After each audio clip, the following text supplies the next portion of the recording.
Ungane tuweze kutafakari andiko la Mathayo, andiko la Warumi sura yake ya 6 mstari wake wa 20 na 23. Tafakari yetu ya siku ni kitabu cha Warumi sura ya 6 mstari wake wa 20 hadi 23. Neno la Mungu linasema, mlipokuwa watumwa wa dhambi mlikuwa huru mbali na uadilifu. 21. Sasa mlipata faida gani siku zile kutokana na mambo yale ambayo mnaoyaonea aibu sasa? Maana matokeo ya mambo haya ni kifo. 22. Lakini sasa mmekwisha kombolewa kutoka utumwa wa dhambi na mmekuwa watumishi wa Mungu. Faida mlio nayo sasa ni utakatifu na matokeo yake ni uhai wa milele.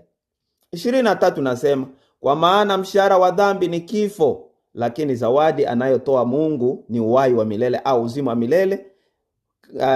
wa milele katika kuungana na Kristo Yesu Bwana wetu. Wapendwa, neno linatushauri, linasema mambo mazuri hapa.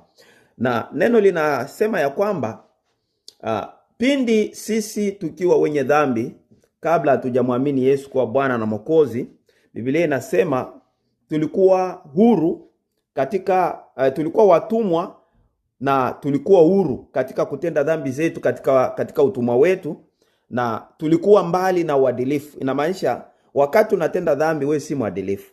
Unakuwa huru kwa nafasi yako, kwa sababu hawezi kukatazwa kutenda kile unachohitaji, unachopenda, lakini jua ya kwamba wakati huo wote utakuwa mtumwa wa dhambi. Na 21 nasema sasa inauliza wale wa Kristo ambao tayari wamemwamini Yesu Kristo, ambao wako kwenye safari ya kungoja bibi harusi Yesu Kristo ambaye atakuja kulinyakua kanisa ama kulichukua kanisa. Unaulizwa sasa kwa sasa hivi 21, sasa ulipata faida gani siku zile? Ulipata faida gani siku zile kutokana na mambo yale ambayo unaoyaonea aibu sasa? Kuna mambo ambayo mtu akiwa Mkristo anaanza kuyaonea aibu, na ndio maana huwa ninashangaa na huwa najiuliza, unakuta mtu yuko miaka 20, 30, 10, miaka 5, miaka 2, mtu yuko tu kanisani, anaenda anatoka, anaweza kuwa mwimbaji, anaweza kuwa mhubiri kama ninavyohubiri, anaweza kuwa mwenye huduma mbalimbali, lakini mtu huyo bado hajaanza kuionea aibu maisha yale ya zamani ambayo alikuwa akiyafanya. Jua ya kwamba mtu kama na huyo kuna matatizo. Unapokuwa uko kanisani, unapaswa kuwa mtu ambaye unaonea aibu dhambi ulizokuwa ukizitenda. Unapaswa kuona aibu. Unapaswa kuona aibu uzinzi ambao uliufanya wakati hujampokea Yesu, lakini tena mpaka leo uko kanisani bado unafanya. Ni jambo ambalo si mapenzi ya Mungu mpendwa. Wakati ambapo umeokoka, wakati ambapo nasema ni umekata shauri, umetubu, umebadilisha mwelekeo, umebadilisha njia, umebadilisha mawazo ya kumfuata Yesu, kuachana na dhambi, kuachana na mambo ambayo mara nyingi uliyaona kama ya faida, ukayaacha, ukamfuata Yesu na uzuri ukaupata ndani ya Kristo, lazima uachane na mambo ya dhambi. Wapendo, tungali duniani, tunaweza kosa, lakini acha ukose isiwe kwamba umefanyizia mpendwa. Na unapo utofauti ya mtu anayemcha Mungu ama aliyeokoka na yule ambaye hajaokoka, ama yule ambaye anamcha Mungu na yule ambaye hajamcha Mungu, ni kwamba yule ambaye amemcha Mungu anaweza kaingia kwenye matatizo, kwa sababu tuko katika ulimwengu ambao jaribu ziko nyingi, na unaweza jikuta kwa mfano umeshakasirika, umeshasema mambo ambayo hayastahili, lakini kwa sababu wewe ni Mkristo huwezi lala, utakosa amani, na hivyo itakupeleka katika hali ya kuweza kuomba msamaha. Utajihurumia na moja kwa moja utaomba Mungu msamaha, ama kama umemkosea ndugu yako utaharakisha haraka iwezekanavyo kumwambia ndugu nisamehe. Lakini unashangaa ya kwamba mtu ni Mkristo, kusamea wengine inakuwa tatizo, kujisamea tu yeye mwenyewe inakuwa tatizo, na huyu huku anasema ni Mkristo. Wapendwa, tuache kujidanganya. Biblia inasema kwenye kitabu cha wa Galatia sura ya 6 mstari wake wa 7 pale, inasema ya kwamba Mungu hazihakiwi. Kile tunachokipanda hicho ndicho tutakachokivuna. Ndugu, ukivuna uongo utavuna uongo. Kwa hiyo Mungu haziakiwe. Mungu si babu yetu. Yeye ni baba yetu. Kwa hiyo mtoto huwa hachezi na baba yake kwa kiasi kile ambacho unaanza kumfanya baba yako kama babu yako. Hiyo haiwezekani. Kwa hiyo ndugu yangu, neno linasema ya kwamba mlipokuwa watumwa wa dhambi, mlikuwa huru mbali na uadilifu. Na maanisha ulikuwa huru. Uadilifu haukuwa ndani yako, lakini ulikuwa huru. Sasa umekuwa mwadilifu, umekuwa umeuendea uadilifu, alafu bado unaishi maisha ya zamani. Hiyo sio mapenzi ya Mungu. Ingekuwa heri mama, dada, ndugu yangu, uweze kurekebisha. Achana na mambo yale uliyoyafanya zamani. Unapaswa sasa kuyaonea aibu. Ndio neno linasema, mambo faida gani mlioyapata kwa mambo yale ambayo mnaanza kuyaonea aibu sasa. Inamaanisha kuna mambo ambayo unapaswa kuyaonea aibu kama mwana wa Mungu. Haleluya. Na 21 inasema 22, lakini sasa mmekwisha kombolewa. So umekuwa umekombolewa. Hauko tena mtumwa. Umekuwa huru katika Kristo Yesu. Sasa wewe ambaye uko huru, hebu tuendelee. Inasema hivi, umekuwa, lakini sasa ni Warumi sura ya 6 mstari wake wa 22. Lakini sasa mmekwisha kombolewa kutoka utumwa wa dhambi na mmekuwa watumishi wa Mungu.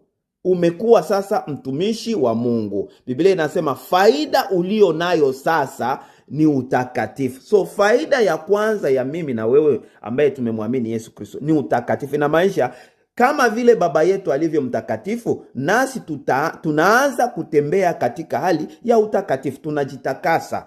Bwana Yesu asifiwe sana. Kuna wengine wanasema kwamba duniani hakuna watakatifu. Hiyo ni uongo ndugu yangu. Maana Biblia inasema watakatifu walioko duniani. Watakatifu inamaanisha duniani kuna watakatifu. Amen.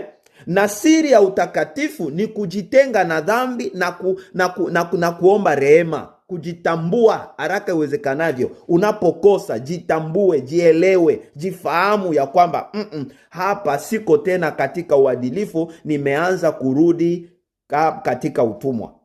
Wewe haupasi kuwa tena mfungwa, umekombolewa. Mbona maisha unayoishi yamekuwa kama mtu ambaye bado yuko mtumwa? Wewe uko huru katika Kristo Yesu. Inaendelea kusema kwamba faida tunayoipata sasa ni utakatifu, na matokeo yake, matokeo ya uadilifu, matokeo ya utakatifu. Yani faida ambayo unaipata wewe uliyekombolewa ni utakatifu. Sasa matokeo ya utakatifu ni uzima wa milele. Inaendelea kusema, maana mshahara wa dhambi ni mauti.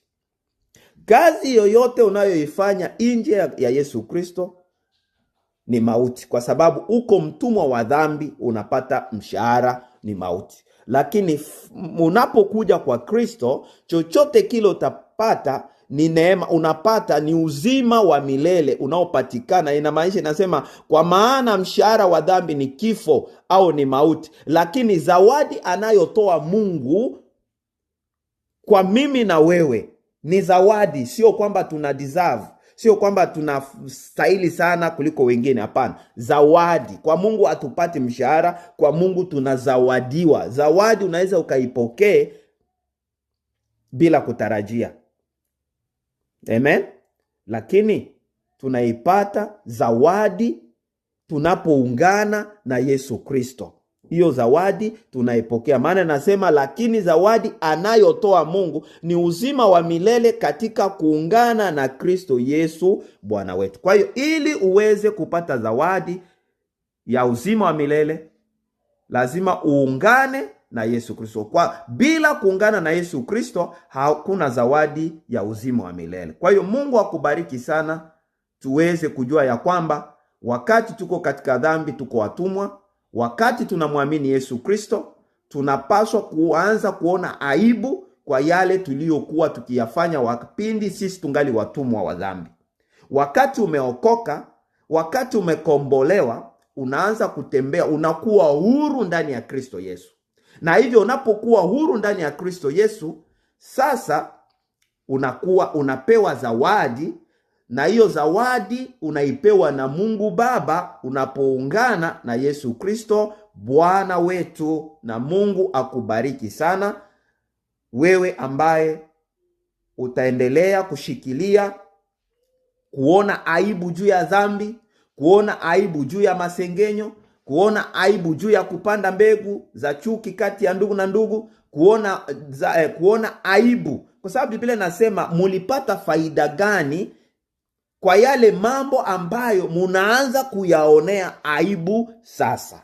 Mungu akubariki. Hakuna faida, bali kwa Yesu faida tulio nayo ni utakatifu, na matokeo ya utakatifu ni uzima wa milele ulio ndani ya Kristo Yesu Bwana wetu. Ubarikiwe sana, mtumishi wako Baseme. Asante.